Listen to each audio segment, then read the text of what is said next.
Our panel discussion tonight is called From Bootstrap to Breakthrough, a small business capital conversation. And I want to introduce our moderator, Nadya Rousseau. She sent me a very nice bio here. Please come up. Okay.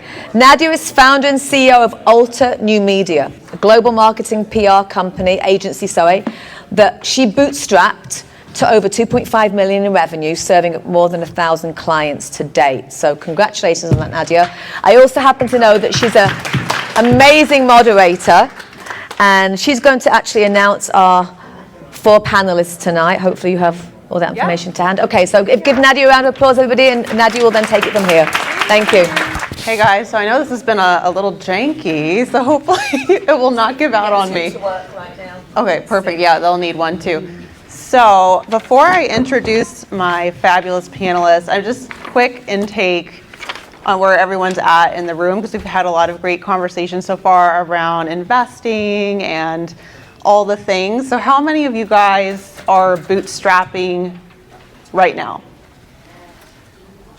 Okay, so pretty much most of you. How many of you are working on your first capital raise right now? Okay. How many of you have already had a successful raise and might be moving into like another raise, like a Series A? You've already had a pre-seed or a seed round. Okay. All right. Cool. So I'm going to bring up my amazing panelists, and I'll give each of them a chance to introduce themselves. First, I would like to bring up Diana Dikes, who is the Business Development Manager at ML Mortgage Corp. Welcome, Diana. Amazing. I would like to bring up Lawrence Turner, the founder of Quick Tax Service. Welcome, Lawrence. I would like to bring up Christel San Diego, the lead analyst at Desert Forge Ventures. Welcome, Christel. And I would like to bring up Roe Belzer, the Senior Vice President at the Bank of Nevada. Welcome, Roe.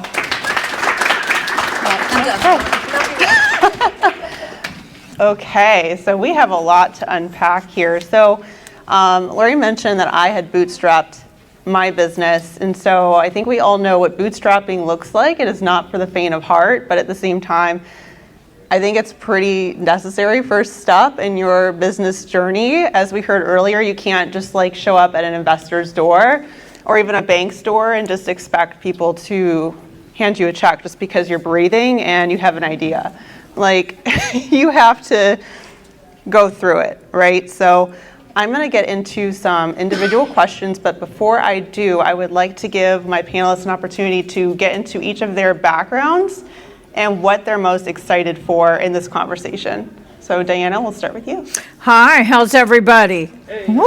Been long presentations. Hi, I'm Diana Dikes. I've been doing this strategic financing for over 28 years. Okay, and strategic financing means get you money. If you're into AI, you need money, okay? And you need money into your businesses. So I do all type of financing. I gave you out my card, okay, as you entered. And with this market, a mindset, it is just wonderful to get you all different types of financing, whether it be commercial, whether it be business, whether you need $5,000 to $10 million. So basically, I'm your money girl. All right, money girls, pass it along. Oh, we got 2 mics. Good evening, everyone. Let me try that again. Good evening, everyone. Hello. Hey, there you go. I thought I was doing it by myself. Good Lord. Let's make them dance. I know, right? Thank you. But thank you for having me here. Again, my name is Lawrence Turner. Everyone calls me LT. I'm founded Quick Tax Service. I've been in business since 2007. I started by way of the military and prior Air Force. Go Air Force. But anyway, been in Las Vegas since 1989. Born in Chicago, raised in LA. And since I've been in the tax business, it's been a phenomenal business. And I hear all the conversations, the guys, the speakers up here and everything, and I'm thinking, man, these are some smart people and everything. I mean, they know how to get money and all these things, but one thing that can tear it down is what? Taxes. that can tear it down. So that's what I'm here to talk to you about. And I'm constantly learning, because like I said, I've been in business since 2007. But I'm constantly learning about taxes, becoming a tax strategist, helping people set up corporations and doing the things the right way. And that's what I want to talk to you about today. So hope this will be I'm sure it's going to be a great panel. You agree with that? It already is. All right, here we go. Hi, everyone. My name is Christel San Diego, and I'm the lead analyst at Desert Forge Ventures. So we are a venture capital fund based here in Las Vegas, and we are a tech and biotech agnostic VC. So I've been in Las Vegas in the last 13 years. I was born and raised in the Philippines, and I recently graduated from UNLV last year and have been in VC since Desert Forge started, which was in January. Great to be here. My name is Roe Belzer. I'm Senior Vice President at Bank of Nevada. We're a division of Western Alliance Bank. We're an $80 billion bank headquartered out of Phoenix, Arizona. We participate in a lot of lending verticals. We go from blockchain lending and banking to tech lending and participating with venture capital funds to your traditional commercial real estate, corporate banking, gaming financing, resort financing. So we got a lot of verticals that we have spanning across the United States. I participated in over 1,000 opportunities from your traditional industries, general industries, to startup financing. And my career spans 20 years primarily in SBA lending, so the 7A program and the 504 program, which we can specialize in companies that have been in existence for many decades or purely startup. Cool. Awesome. Give a round of applause for these amazing panelists, guys. Yay. Okay, Diana, I'm going to start with you. So, Sure. When you are working with someone who comes to you with a financial setback, how do you work with them to turn that into a comeback? A setback. Whew, I've been with many setbacks. There's many lenders out here that just basically want your portfolio and then just turn you down. I work 24/7 to make sure it happens. A setback is a comeback as far as what is in each individual need. Again, from $5,000 for equipment for your office or your AI stuff, all the way up to $10 million, okay? And most lenders will give up. Most lenders just say, you know what? I'm sorry, you just don't fit in that box. I will come way, way out of the box, okay? I have testimonials in this room where I have come way out of the box and work up till 2, 3 o'clock in the morning to make sure it happens for some of my East Coast investors. And then a setback is a comeback, but you gotta work with a knowledgeable person like myself, okay, that will make it happen. I just want to piggyback on that because I'm curious if you would be open to sharing a specific setback that resulted in a really exciting Sure. transformation. Sure. Attorney Hilton, he was supposed to be here tonight. He needed some money for his business. He has about $3 to $4 to $5 million in contracts waiting. He's an attorney. Okay, he's an injury attorney, but he needed to pay his bills. You know, he needed some things to happen, and a lot of people turned him down on his commercial building. His commercial building was worth $3 million. I got him the first loan. I got him $858,000 in a week, and I'm getting ready to get him a $1.5 million in 2 weeks. Okay, so that was a comeback. Nobody wanted to touch him. They looked at his building. They just didn't want to do the extra work it took to make it happen. Amazing. Yeah. I love that. Congrats. Yes. All right, moving on to Mr. Lawrence. So taxes. Oh my. Not always the funnest topic, but probably one of the most important topics. Yes. So for everybody in the room, this is relevant for everybody. You know, unfortunately, we cannot avoid the reality, that is the tax man. That used to be on my license plate, the tax man. Really? I used to get a lot of business from there too. No. Okay, well, that was just me being a little clairvoyant then. So how should what does a business need to do to really ensure that their business is structured in such a way to be capital ready? Like what, in terms of taxes, what do they need to do? Well, you got to think about it. So when people go into business, what do they want to set up? An LLC, right or wrong? That's what a lot of people want to do. Okay, let me set up an LLC. So your question is, how should it be structured and so forth? That's not like a one thing fits all. Like I like to have conversations with my clients or people who come to me. Okay, Lawrence, I set up an LLC. Okay, how should we structure that LLC? Because you have to figure out, are you going to have employees? Are you going to, can you project your income? What is your income going to be for the year? Those type and other questions, you need to determine how the structure of that LLC is going to be. Because if you just leave it sitting there by itself, because people think, if I set up an LLC, now I'm in business. Okay, great. But tax-wise, how should it be structured? That's what you want. How should it be structured? Because if you think about it, just an LLC by itself is just like you being an independent contractor. It's just like you being a person by himself just got into business. Because there's something you have to pay when you're just a regular LLC when it comes to taxes. Anybody know what that is? It's called self-employment taxes. That's 15.3% of your net income.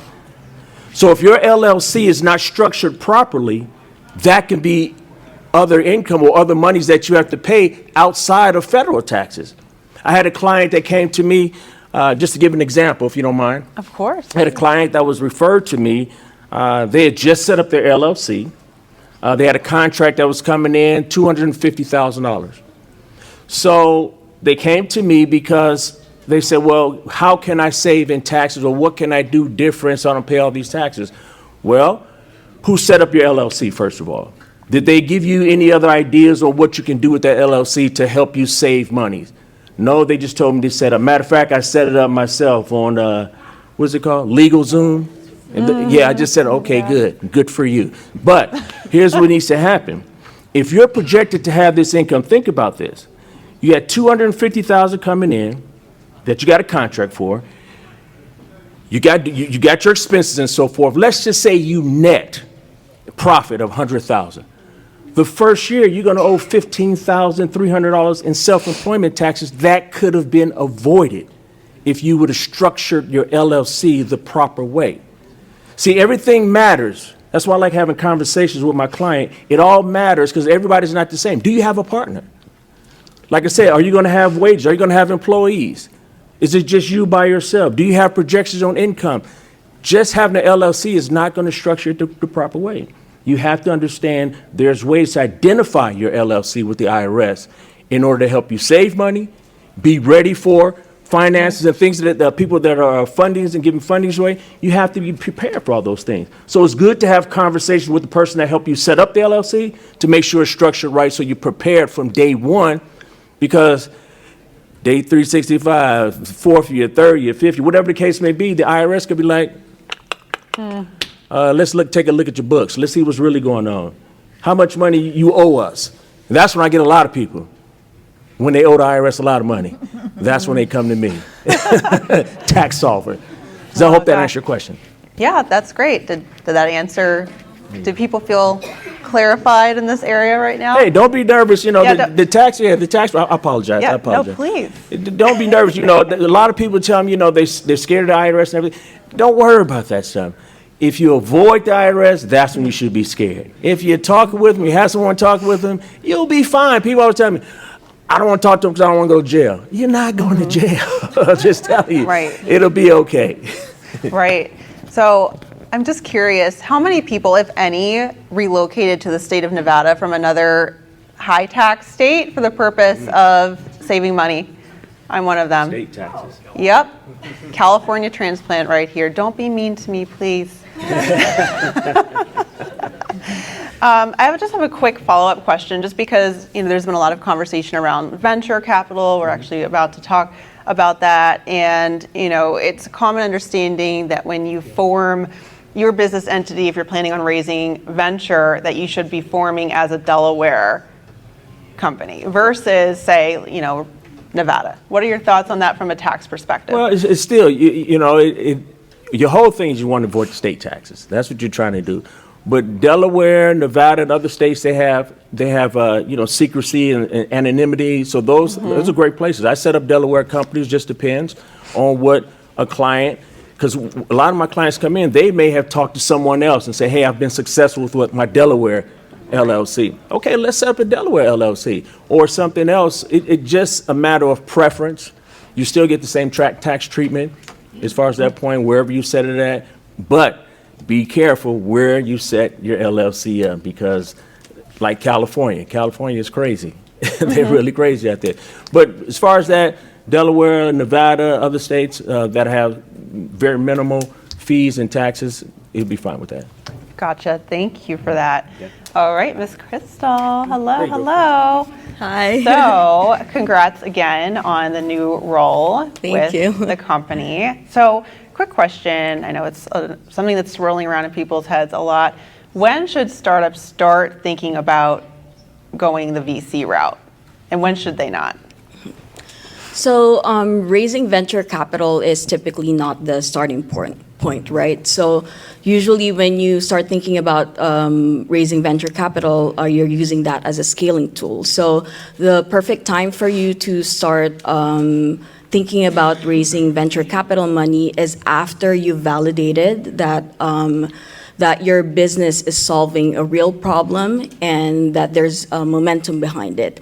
And I'm going to preface it by saying that companies that are successful in getting VC funding are typically high growth companies and are highly scalable. And so in terms of momentum, we're looking at getting early revenue, seeing that there's strong customer demands, there's wait list, and you have any letters of intent from companies who'd like to avail your services or products, or consistent user growth. So basically signs that people actually and genuinely want and are using what you've built. And so this is when VC funding comes in, because it helps the company grow faster. And again, with VC funding, this is not a way for you to just start figuring things out. This is a way for you to pour fuel to what's already working and optimizing it. And I think it's also important to understand what you're signing up for when you start raising VC money, because it ultimately changes your business. There's going to be added pressure, there's going to be expectations, and it puts you towards a path of getting to an even bigger exit. So ultimately, the business that you originally started with might be completely different of what it's going to be.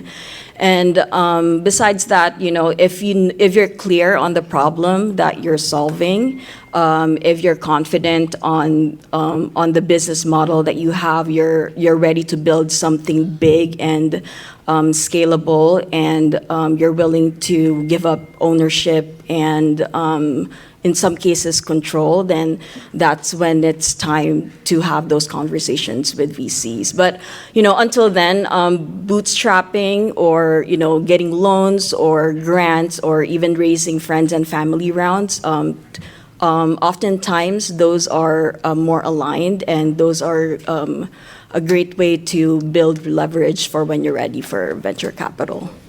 Yeah. Awesome. Thank you. And I feel like that's a great segue into my question for Roe, which is essentially, what does a founder need to have in place to be bank ready, particularly when maybe their financial history or credit isn't up to snuff, so to speak? Yeah, before I get into that, I kind of want to add on to what Christine was kind of indicating as far as getting ready and prepared for venture capital. So there's going to be banks out there, including our bank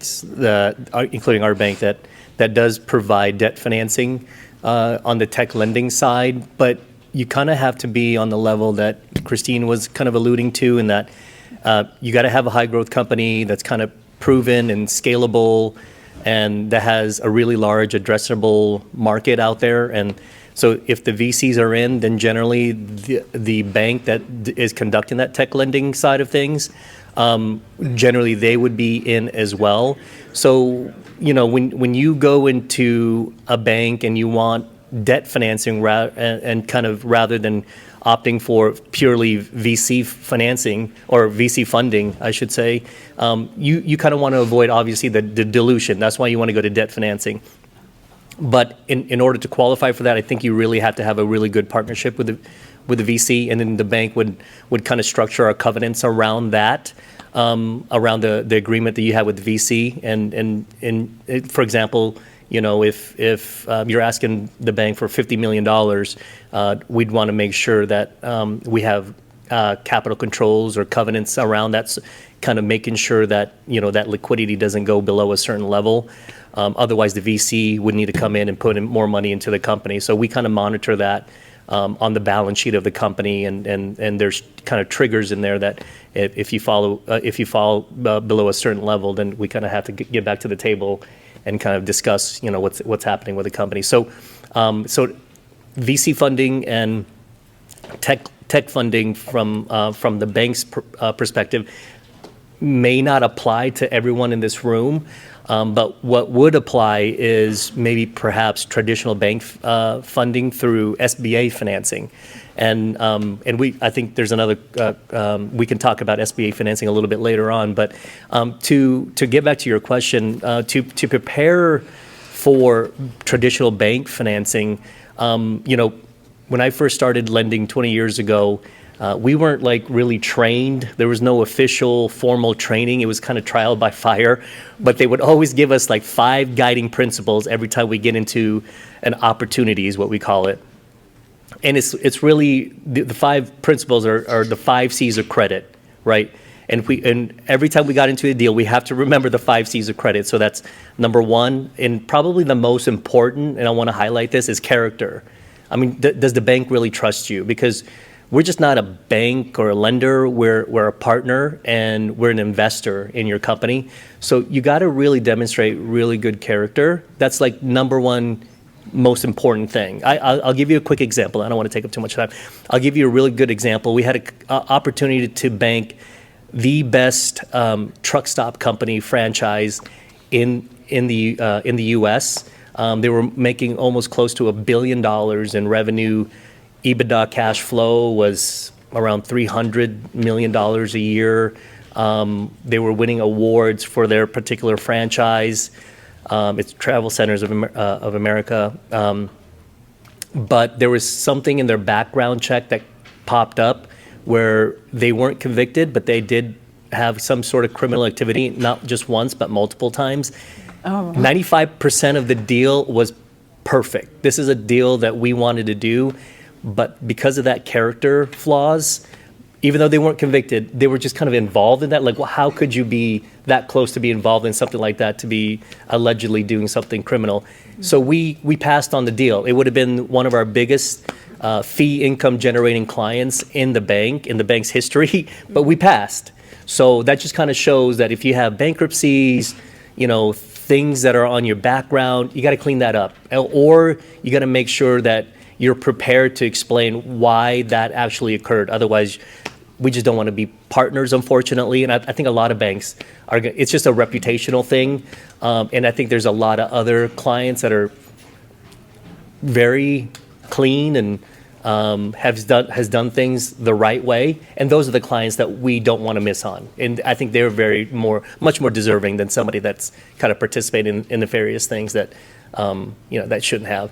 The other 4 C's is conditions, industry conditions, the economy, interest rates, the actual industry itself. How's the health of that? Is it declining? Is it on an inclining trend? Is it relatively stable?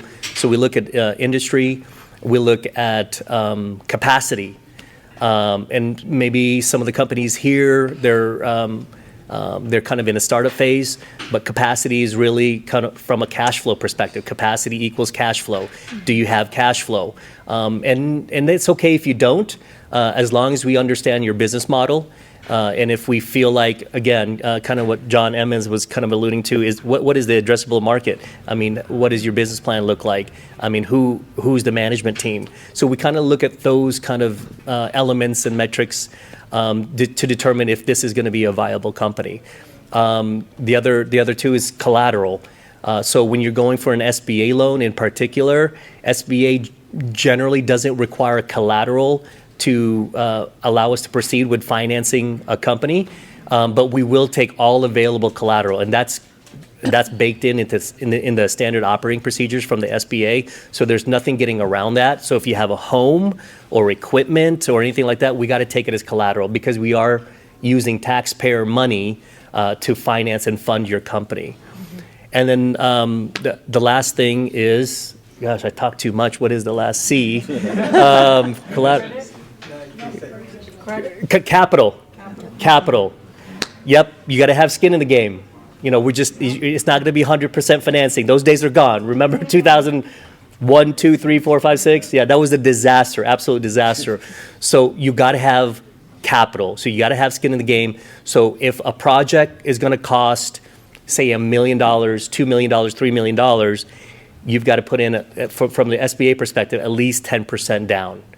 So even if all the money that you're requesting is working capital, you've got to kind of pony up the money on your balance sheet, put it into the bank so we can monitor it and see it, and then we'll finance the rest if we think it's a deal that we want to participate in. Yep. Thanks for that. So it's really about potentially even combining some sources. So like, for example, in this case, right, like maybe you need to gather some angels to raise a little bit so you can, show that you have skin in the game, or if you cannot do it all on your own, or you do a hybrid of bootstrapping and then the angels. So it's not like a one size fits all thing in any of these circumstances. So I'm going to circle back to you, Diana. I want to know about some of the most impactful small business lending programs that you're seeing out there and that you've worked with and you're seeing results from. Right now in this pulse is a lot of people coming to me that have their businesses or self-employed. If they have equity, it's business loans upon their equity. And the most attractive programs now are really coming out of the box, where the institutions just won't give you money. So I work with probably 5 different private investors that one of my guys is, I don't know if you watch that show, CSI. They got money, okay? And they're private investors. They'll lend you money. It's interest only, but again, it's a fix. It's a quick fix. And I'm seeing a lot of that going on right now with this legislation, is that people need money. Okay, and people want money and they need it, but they're going to people like myself who can come out of the box, who can get you some money for your businesses, or you have that capital. Say that you own a property and you have a lot of equity. Okay, I'm doing some loans in LA. I'm in 19 states, so I'm licensed in 19 states. So a different capital as far as money. What are the best programs out there right now for our tech alley people? They want money. They want money to start up their tech alley, their AI things. So they come to me, we talk, we strategize. I go to my investors, I talk to them, and the different investors are willing to give it. Again, capital. Again, you have to have some equity. You do have to have some skin in the game because you can't just give free money. Okay, so you got to have some skin in the game, but I can get you that different types of money for your strategic businesses. And you guys have my card. So each person is different. It doesn't fit in a box like your regular. I do regular paper loans, for your veterans, your first-time home buyers, all the way I'm doing a loan for a WNBA player right now. So we do all those different loans, but I'm seeing more commercial people come to me, and I have those different strategic commercial programs. So a lot of creative deal types, it sounds like. Yeah, that's make awesome. it happen.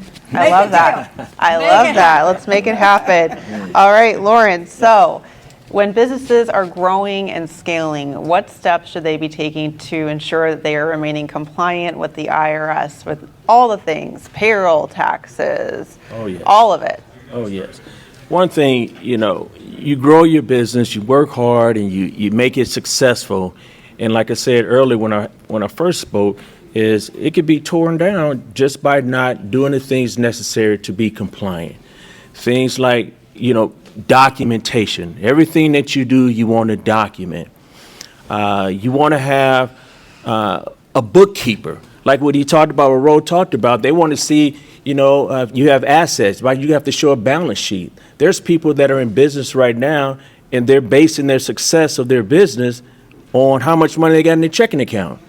That's not showing you how successful your business is. You're trying to get funding, capital, doing loans and things of that nature. A lot of them want to see what? Profit and loss. They want to see a balance sheet. And then if the IRS comes knocking, they want to see, hey, listen, let me see your documentation to back this up, what you put on this tax return, what you put on this balance sheet, what you put on this profit and loss. The most important thing I've seen when people get in trouble is not having the right documentation. It's not having a bookkeeper. So you can hire a bookkeeper, or you can do it yourself. I use QuickBooks because it's so easy once you get it down pat. It's stressful trying to learn it, I promise you. I'm one of them.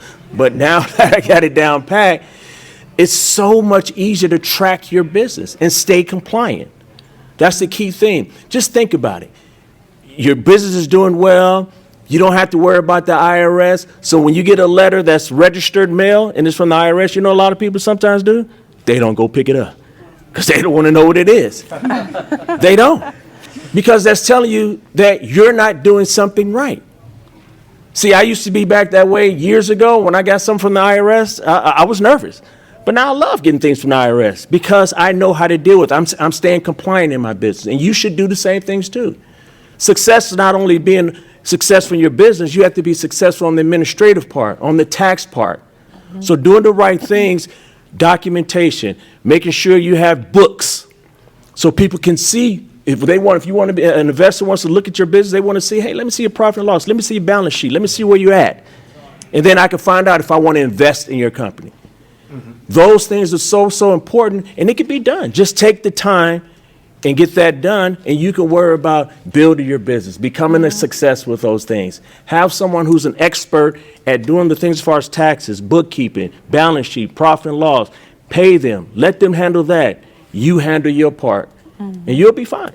But documentation. I cannot tell you how important that is to make sure you have that so you can stay compliant when growing your business. And a quick follow-up for you, because I know some people in here are really just getting started. A lot of people do not understand the distinction between a bookkeeper, an accountant, and a CPA. And so all three are sometimes important, but sometimes when you're just getting started, a bookkeeper and accountant is all you need. But sometimes you definitely need all of it, and maybe even a fractional CFO. So can you just maybe share a little bit of nuance? There's all different levels of it. Okay, you do want to have a book. There's someone, you can have a CPA that does bookkeeping, bookkeeping. But then you want somebody that does taxes, you can have a CPA or a tax preparer. But then the number one person that I think, especially when you start to grow your business, and I know we're talking about people in the beginning, but when you start to grow your business, you start doing great things in your business, the number one person you want to have is a tax strategist. That's who you want to have. That's the first person you're going to see when it comes to doing taxes, is a tax strategist. But again, if you're just starting, get a bookkeeper and a tax preparer. You want to scale that up, get a CPA that does bookkeeping. But you want to have those things in place. Bookkeeper, someone to do your taxes. Does that make sense? As you start to get bigger, start tax planning.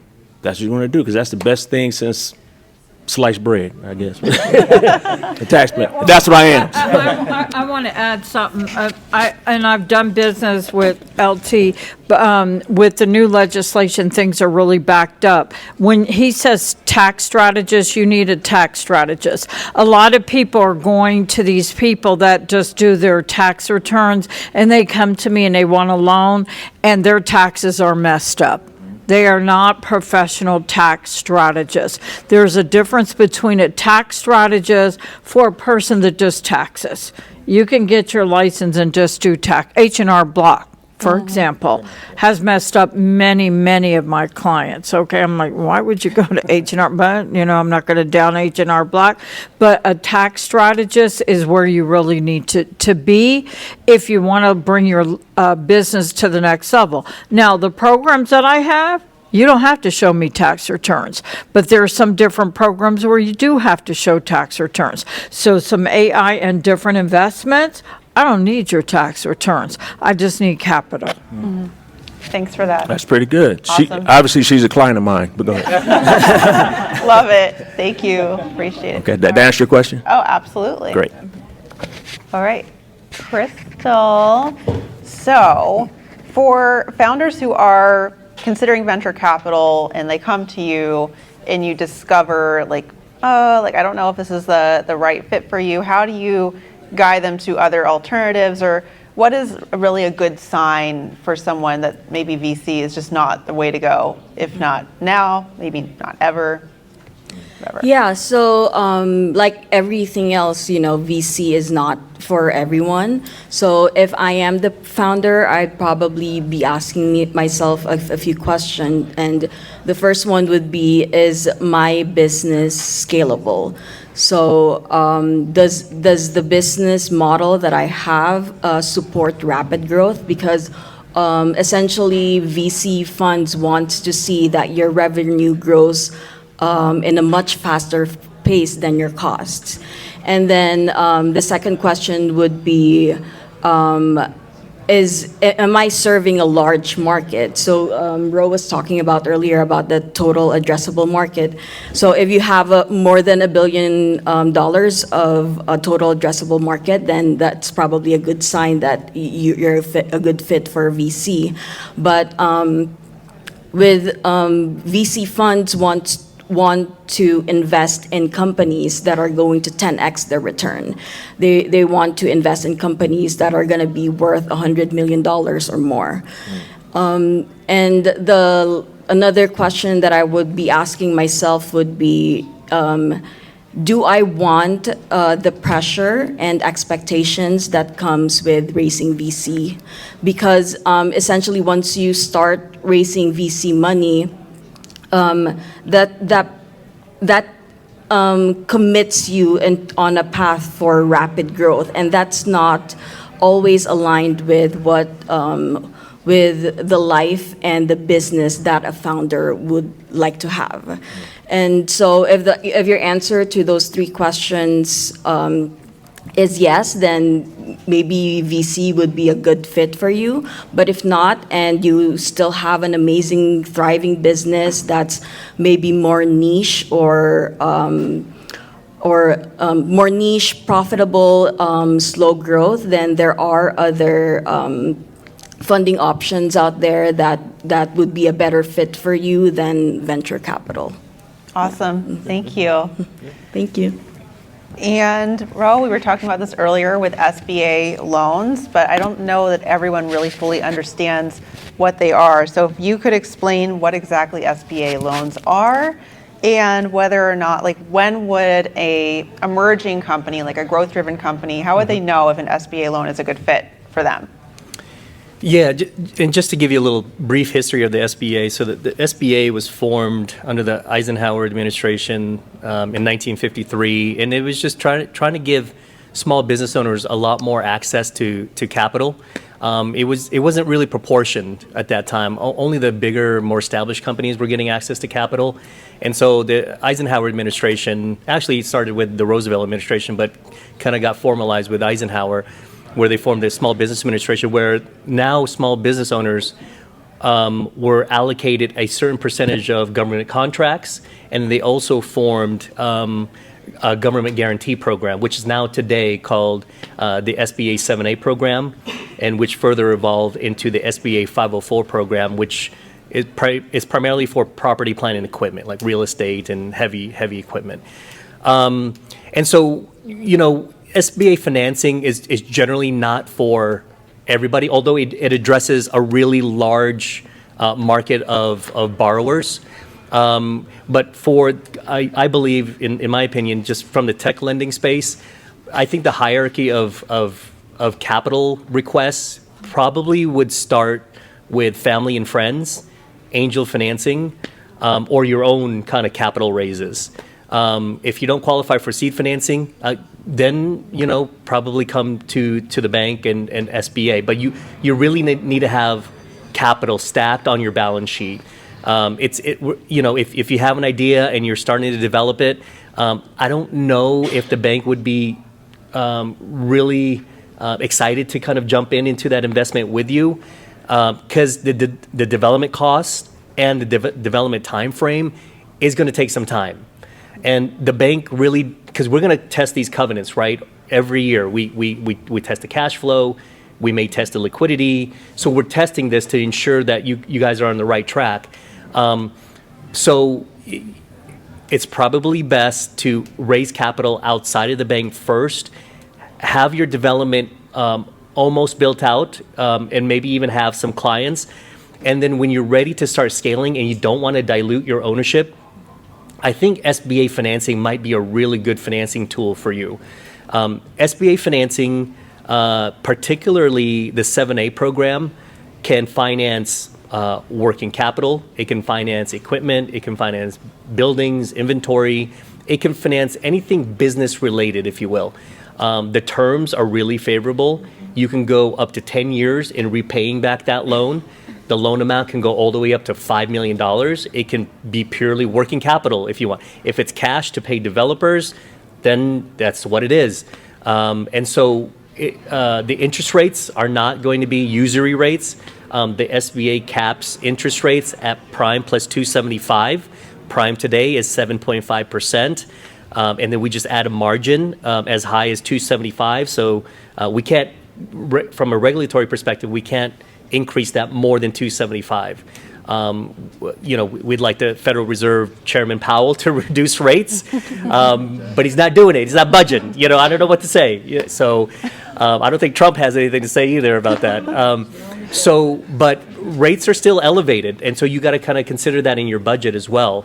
I think my best advice for you, if you want to get bank financing, if you're failing in raising, say, VC funds or seed financing or private equity financing, is that you got to get money from family and friends first, develop out your product, test it out in the market, start generating some revenues, and then once we start seeing an inclining trend in revenues and cash flow, those are going up and to the right, then I think you can get a bank to kind of convince them to invest in your company and in your product. And so with SBA financing, the reason why we are okay doing non-collateralized deals and startup phase is generally 1 to 2 years. Why we're okay with that is because the Small Business Administration will guarantee up to 75% of the loan amount. So if there's a default and we have to take back the business and the assets and we have to liquidate and convert that, we'll absorb 25% of the loss and the SBA will absorb 75% of that loss. And so, that's enough for banks to be interested in to do these deals. And so we do a lot of them. Last year we did $40 million of these SBA loans. Not as much as, say, VC money or our tech lending group, which did probably, I think, 500 million. But it's super important. SBA does play a role in growing the seeds into large trees. I think Under Armour, Microsoft, a couple other really large Fortune 500 companies took SBA money before they got large. So it's a really critical part of the capital infrastructure for the U.S. economy. Just be prepared for it. I don't think we're not going to be interested in something where it's just an idea.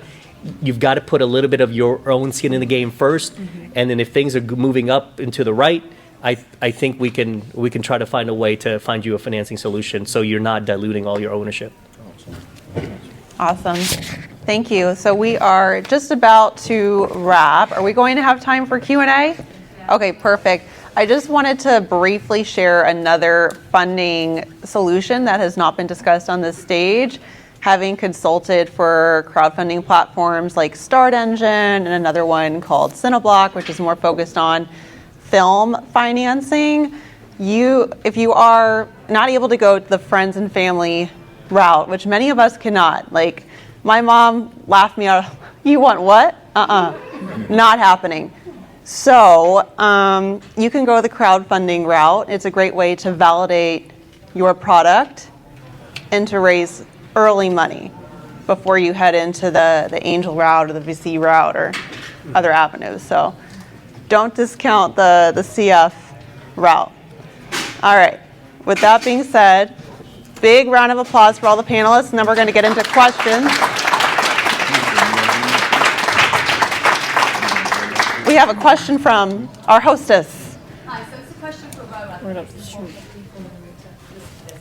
At what stage should a company start to build a relationship with a bank with a view to going to approach them in the future for lending? Yeah. Your opinion? Right away, establish a checking account with the bank. See, some banks have programs. I believe we have a program at our bank where we can give you a credit card. Can you Oh, sorry. Thank you. Yeah. Yeah, so I will kind of tell you an industry secret, right? So, and I don't want Jamie Dimon killing me or something like that because I'm bad mouthing them. But big banks are the worst for startups. They are absolutely the worst. Yeah. So you want to get with a bank that's progressive, that's innovative, like you guys. All you guys are very innovative in here. So you want to research a bank that you know you can grow with. The larger banks, they're only good for the larger companies. You're going to find regional banks. I think regional banks are the ones that really have the products and services that can really accommodate this particular industry. Community banks, they're too small. They don't want to take the risk and they don't have the expertise to bank technology companies, but regional banks can. I thought SVB was a really good regional bank that banked a lot of technology companies. Unfortunately, a lot of that VC money just kind of fled. Peter Thiel helped that. I don't know why, but our bank, I'm not trying to market our bank, but Bridge Bank was a competitor to Silicon Valley Bank. And so we took a lot of their relationships. So you want to get with a good regional bank that's innovative, just like yourself. You want to establish a checking account with them. They may have programs where they can give you like a credit line or a credit card just early on. You want to demonstrate to them that, number one, you're loyal and committed to this bank. You've been with them for many years, not just a couple months, and then ask for $2 million. You want to be with them for a certain amount of time while you're developing your product. And then eventually you want to establish a relationship with either a relationship manager within that bank, get close to them, and then kind of, help them understand your business. And they're not going to be an expert in your field. You're going to have to help them understand your field until ultimately they can connect you to either an SBA lender or a technology lender if you're really that large size where you're bankable from that perspective. So right away, great question, Lorraine. Right away, establish a relationship with a bank that's a really good fit for your company and your industry. Yes. Me? Yeah, you. Cool. You're on the spot, my friend. All right. Question for Roe again. How should I guess there's a lot of banking opportunities now for startups through fintechs like Ramp, Brex, Mercury. How do those compare to traditional regional banks such as yours? Yeah. So those are great. Those are specific industry verticals, specific lending verticals for your particular industry. They're probably a little bit more expensive than traditional bank financing or SBA financing. Sorry, financing aside as well, what about Mercury just for holding corporate balances and stuff? I'm not familiar with Mercury. Are they a lender or just holding deposits? I mean, they have access to venture debt if you raise a Series B plus, but they mostly just do deposits. Wiring. They're a banking provider. They're not a bank. It's like the typical fintech model where they wrap around a bank. But how do those services compare to just going with a bank You, directly? you know, the services are going to be comparable. I mean, they're going to provide you the same services that a bank would, but I think their connections are a lot deeper and a lot more robust. So, because they are fintech and they've got those connections. With regional banks, unless you're working with our tech lending group where they have all those connections on a VC level, I think the specific financing or financial companies that you're working with in that tech sector, I think you should continue to work with them because they just have such a bigger network that they can kind of leverage and refer you to. So from an SBA perspective and from a regional banking perspective, we're more of a like a generalist, right? Unless, again, you're working with our tech lending group. So if you have those opportunities to work with a fintech like that, then I would say continue to pursue that. If it gets a little bit too expensive and you're generating those revenues and those cash flows where you can qualify for traditional bank financing, definitely come over to a regional bank that understands your business because that's always going to be cheaper. Hello, Ms. Karma. Not really a question, but a testimony for Roe. So as a SBDC advisor, we also co-sponsor loans.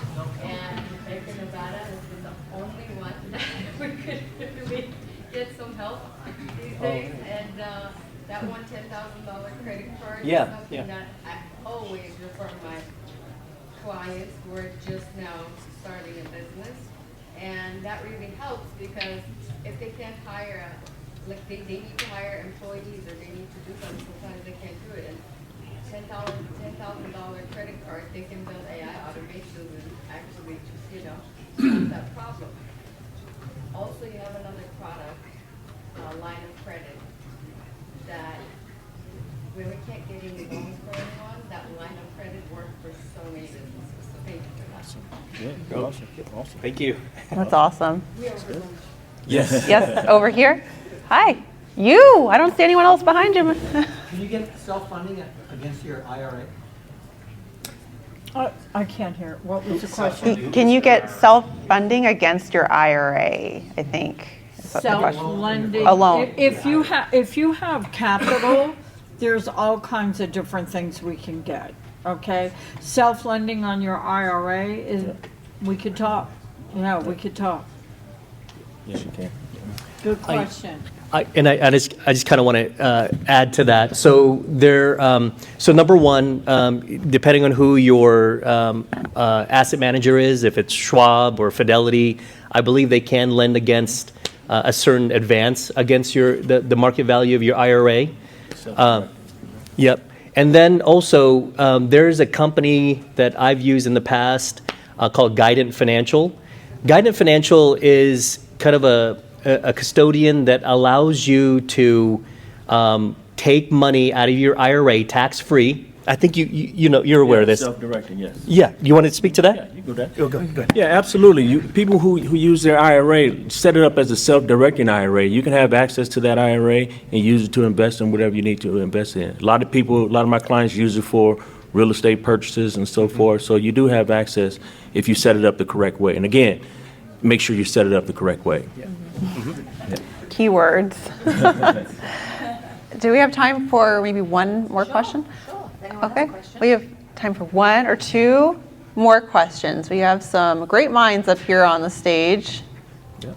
So Document. I highly recommend using this Document. as an opportunity to ask a question. Okay. No? I have another one. This is a So shy group. I have another one. Okay. I'm not shy. Okay, so again to Roe, I'm sorry. Can you explain the relationship between like Bank of Nevada and the Bridge Bank and like your target, who your target or your target client is and who their target client is? Because we're in a room full of tech people, so maybe they should hear that. Yeah. So Western Alliance Bank over the last 20 years has been kind of acquiring banks across the western states, and each bank kind of has their own specialty, and they also have common overlaps as well. Generally, commercial and industrial loans, corporate banking, and commercial real estate is the common overlaps. I managed the Small Business Administration group for Western Alliance for many years. I recently kind of stepped down and I'm just trying to slow down a little bit. But they're still a great group. I still work closely with them. Great resource.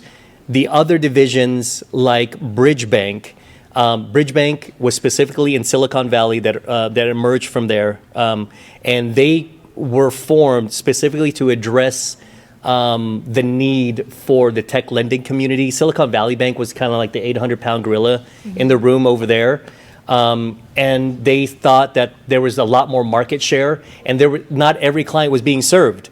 And so they came up and they really grew. So there's 5 banking divisions under Western Alliance Bank. We are going to be rebranding under Western Alliance Bank, but we have all the products and services that generally can be useful for small business owners, especially on the tech side. I mean, if you guys get really good and really big, I mean, there's great resources. There's not very many tech lending regional banks out there. I mean, Google it, ChatGPT it. There's not very many. There's probably less than a half a dozen, I would say, right? We have one in the room. So if you're having trouble, call Kelly Brockman. That's my wonderful colleague over there, or myself. We can refer you to internal resources, or if we're not a good fit for you, and we're not going to waste your time, because we have resources internally as well that we can expand, because if we try to be as efficient as possible, like yourself, we can refer you to other partners that we may have outside of the bank so that you can be successful, because we believe that one day you'll come back to our group, come back to our bank. And we just believe in our product and our services and our people, just like you believe in your products and services and yourself. And that's why you guys are here. So that's just kind of what the differences are within our group. Mm-hmm. Thank you. Anybody else? I think we have one more question here. When you're in your development stage of building your product, can you guys kind of give like maybe a personal opinion on the best approach to take for starting fundraising? Anybody? As far as what aspect, on the tax aspect, funding, what type of? Funding. Oh, getting funding. Trying to raise. I'm not the funding person. So. Anybody else? Can you repeat the question? So when you're in the process of your development phase of your product, do you have any advice on how I could go about trying to start raising capital, even though my product is not finished, but the idea is, it's there? Like Ro was saying earlier, you have to have a skin in the game. So if you can use your own capital to fund your business, that would be great. And then after that, if you're, say if you're like, say if you're getting close to your MVP, and you can start approaching angel investors, and then it also depends on the industry that your business is in. Let's say if it's clean tech, or there are grants out there that you can get. And of course, as you have those funding, that would be good leverage for you to start pitching to VCs. Yeah, and I would also add on the crowdfunding part too. And even just reaching out to prospective customers and offering them a beta version of the product, or even just doing market research and driving them into your crowdfund if you are doing that to start. Thank you, I appreciate that. Absolutely. Cool, I think that's all. Or do we have one more? Two more. Whoa, they're all coming at once. There you go. Okay. You. Okay. Hi. So can you tell me from your perspectives why Nevada is a state that I should, or a startup should actually register and be headquartered in? I'm curious. Setting up your corporation? Yeah. It's more friendly rules here in Nevada. That's why like I said, I have my own, just to give you, and I always talk to people about, what I'm doing also. I set up a Nevada corporation because first of all, I live here, and number two, I like the rules that Nevada offers people who set up corporations. I love them, and that's the best thing for me. So again, people who want to set them up in different states, they have their own perspective of things. But if you're trying to look for the best rules, the best ways to keep your company private and so forth, so all those different aspects, Nevada's a great state. And that's why I did it myself in my own company. Did I answer your question? And I like the man that said documentation. Yeah, you see, documentation, man, documentation. You listening to me. Okay, yeah. In real estate, have you guys heard of this thing called the BRRRR strategy? The BRRRR. Buy, rehab, rent, refinance. Right. What kind of mortgage refinance rate could I get today on that? Say I have a place that happens to have $1 million of equity. I want to take that $1 million out and then invest it in other stuff. You're asking what type of investor programs, rates? Okay, as we know, the rates are as it is. Powell, Trump didn't have any power over Powell, okay, today. And if he gets the rates to 5%, we will be all in the money. But as far as investor rates, why? DSCR programs, okay, if you're buying an investor, a DSCR program is excellent. Who cares about the rate? 75% of the ownership of the rents have to cover the mortgage. So you're going to have your rental pay it, and then when the rates go down, we can always refinance you. But right now, like nobody can gauge the time of rates, okay? But right now, it is a buyer's market. Because you're starting to see a lot of the investors where the property values are going down 20, 30, 40, 50%. Today in Nevada, I'm in 19 states, but almost across the United States, 28% of the investors and investments in real estate have gone down. So what does that mean? That means it's a buyer's market. What does that mean for investors? Go out and buy some property. Don't wait, buy some property now. And the programs are, you don't have to show your tax returns, you don't have to show anything. Just 75% of the rents have to cover the mortgage. That's called a DSCR program. Banks honor that. Yeah? 75%? Yeah? Okay. Awesome. Anyone else? All right. She Big had round a of question, wait, Oh, my goodness. one question more. Yes. Well, not so much a question. Being a small business who's been in business 30 years, I just wanted to mention how I've helped finance my company over the years. I've been with Western Alliance the whole time. However, they're not the only bank. You can have a couple bankers and banks. I have a credit card that has a limit up to $30,000, 2 years, no interest. I still get my points on my freebies. I was given a line of credit that was up to $100,000. Western Alliance has a program for small businesses. Of course, you have to meet all the requirements. Up to $250,000, which just started, so I'm not sure if you are aware of that. And I just applied for that, waiting to hear back. You can do your overdraft on your checking account and kind of use that as a smaller $4,000 or $5,000 line of credit, as long as you're paying it back. There are so many things that you may not be aware of that your bank can actually provide to you. Because even though I took part of the 7A SBA loan, they kept changing some of the rates, and then get it at a fixed rate, because interest rates keep going up. I was almost at that 9%, and it was killing my business to be paying $4,000 or $5,000 a month interest when I could have used that to hire somebody. Yeah. So just look at all the things that are available through the banking system, as well as some of the unique investor rules. Awesome. So I have one last thing as well. Business credit versus personal credit. Whoever wants to take that question. Business credit versus personal credit. Your personal credit, we're going to pull your credit report up, okay? And a lot of people, especially in this market, they're like, oh, my credit is poor. Sometimes I might have a 640. They don't even know what a FICO score is or whatnot, but it just depends what program I'm going to put you into. Now, we pull a business credit report, we're going to look for capital. We're going to look for a whole different strategy. We're not going to look for FICO scores. We're going to look for capital on a business credit. So personal credit, we're going to look at your credit scores, your 3 different type of credit scores there, and we usually take the middle score. Business credit, we're going to look for capital. We're going to pull a whole different type of credit report. Did that answer your question? So building business credit, maybe Roe, maybe you should answer this. Sure.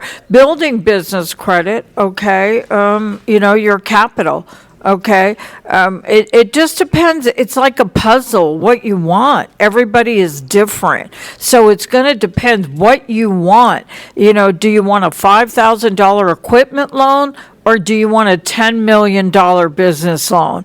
So everything is different. Work with the knowledgeable people, like the people on this panel, that have the knowledge to put you in a different category. So I think my question is, how does a small business build business credit? Yeah. No, that's a really good question, and you guys probably know this better than I do. There is so much data out there about yourself, about your companies that you own. So on the business credit level, the way you establish that is that you guys are probably going to have vendors.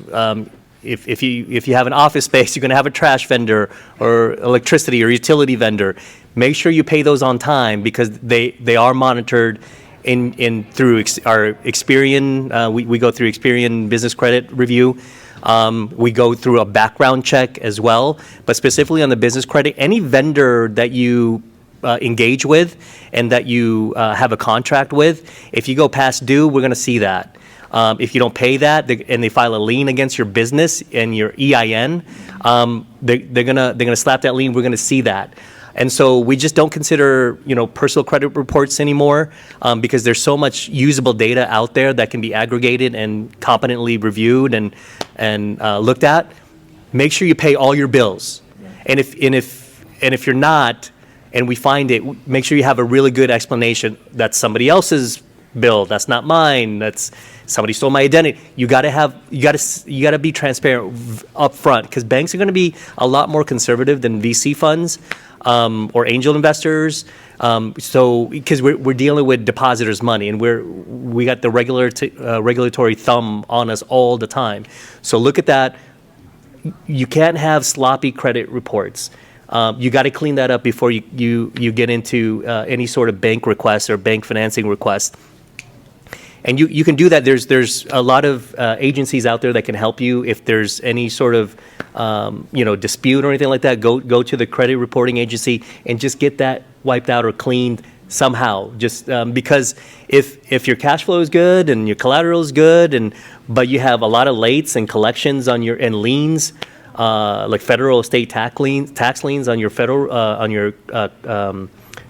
credit report or your business credit report, that's going to derail the whole request and opportunity. So make sure you review all of those.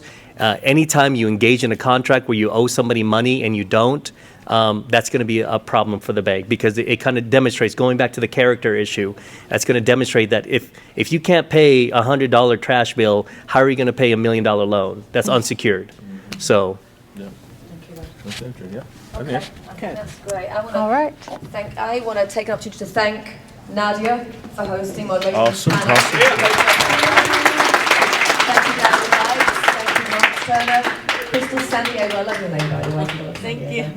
And Roe Belzer from Western Alliance, Bank of Nevada, I never know which one. And also Kelly Butler. Thank you so much for helping us get Roe on the panel too.